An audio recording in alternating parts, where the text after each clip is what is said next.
Ladies and gentlemen, welcome to Tosh Talks, and it's raining. We have a huge leak in the house right now, and the water falls on my face. So if water falls on me, don't panic. Just pretend nothing's happening, because everything's in the imagination anyway. And I'm Tosh Berman. This is Tosh Talks. I think this is our 4th episode of the new season. Like there is a season. That's bullshit. There is no season. I just made that up. I've been doing this for like all my life. But anyway, I want to talk about 2 books specifically. First of all, I'm Tosh Berman. I'm the book buyer at Book Soup.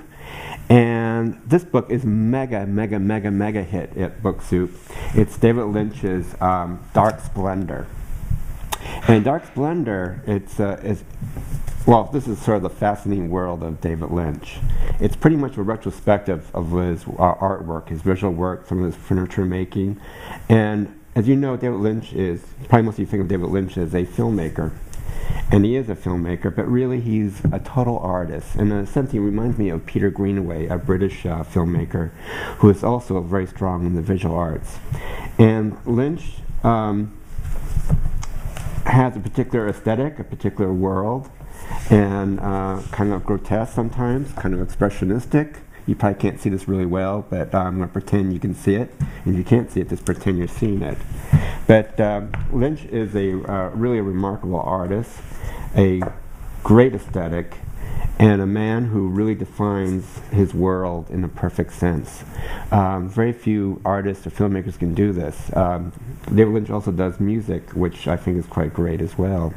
So whatever he does, he always puts a stamp on it, and it's always unique, it's always brilliant. And there's a darkness, of course, tinged to his work, but it's also hysterical. He's a very funny, I think more as a comedian who does art and film and music. And that makes him incredibly unique. So I really strongly recommend the David Lynch Dark Splendor book. If you're going to get one David Lynch book, this is it. It doesn't cover his film work, but it covers all his visual artwork, and it's fantastic. A must. Another one, let me have a glass of my orange juice. I had a rough night last night. There was a fist fight and all that stuff. Luckily, I didn't get hurt, but the other person got really hurt. And, you know, when they get down, I just like to kick that face, and I don't know why I do that. Why do I? Let's go back to the book. William Eggleston's For Now. This is the greatest photographer of the 20th and the 21st century. I don't think there's anybody better than William Eggleston. Why is this guy so unique and brilliant? Well, I first discovered Eggleston's work through the medium of music. I bought a Big Star 2 album many years ago, in the 70s. And William Eggleston's image on that album cover stays with me like somebody tattooed in my brain, and it's like I can't get rid of that image in my head. It was all red room with a red light bulb, and it looked like in some sexy, divey, porn, infested, disgusting room, and yet there's so much beauty in that image. It just totally knocked me out. And then eventually over the years, I discovered that this guy is a great photographer. And what's great about William Eggleston is that he is from Memphis, Tennessee, which to me is sort of like a mythical land. It's like a Disneyland to me. It doesn't really exist. I've never been to Memphis. I don't think I can go to Memphis because once I go to Memphis, I think it'll disappear. You know what I mean? It's sort of like it doesn't exist, but it does exist.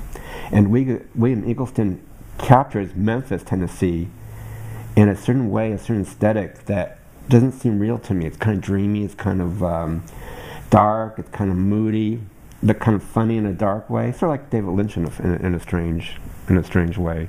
But William Eggleston is probably the top photographer, definitely the top American photographer, and probably in the whole world. And there's a new release from Twin Palms Press, which, whenever you see Twin Palms Press, or you see this little horse here, you can't see it from where you are, but it's a sign that this book is excellence. They're an excellent photo press.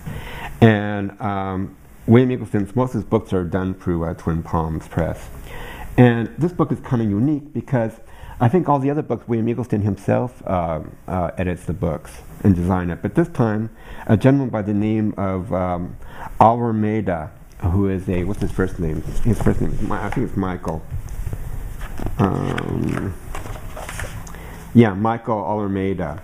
And he just went through Eggleston's archives and chose photographs and images that he likes. And none of the images, as far as I know, has ever been exposed either in an exhibit or another book.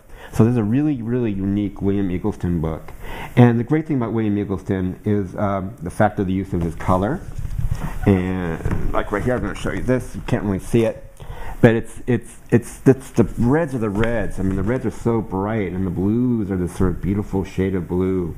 And so the colors are the main thing, right? You know, it's like the red roses against this thing. But then you think about the composition.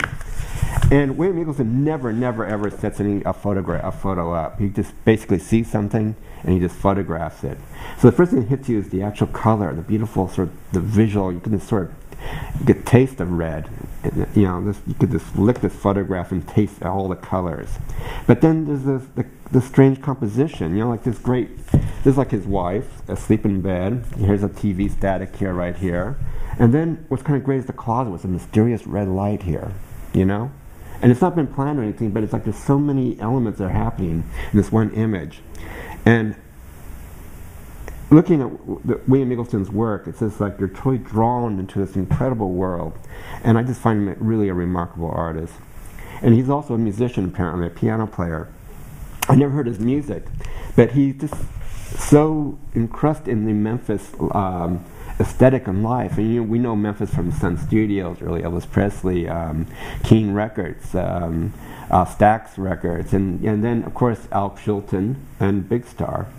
And William Eggleston was very close to the Al Chilton family. So this whole history and this whole culture comes through his images and his photographs. And I feel that Eggleston, though we know he's from the South, we know he's from Memphis, but beyond that, there's a mystery that he exposes or shows that's totally mysterious. And it's totally a unique, very much a unique photographer, really brilliant, and he's just an incredible personality, I think. I gather through his photographs. So that's it with Tosh Talks. It's raining. I'm cold. I'm sick. I was in a fight yesterday. But I have to be honest with you, as a book buyer and the bookstore for Book Soup, I love violence. I will see you next week. Thank you. Bye-bye.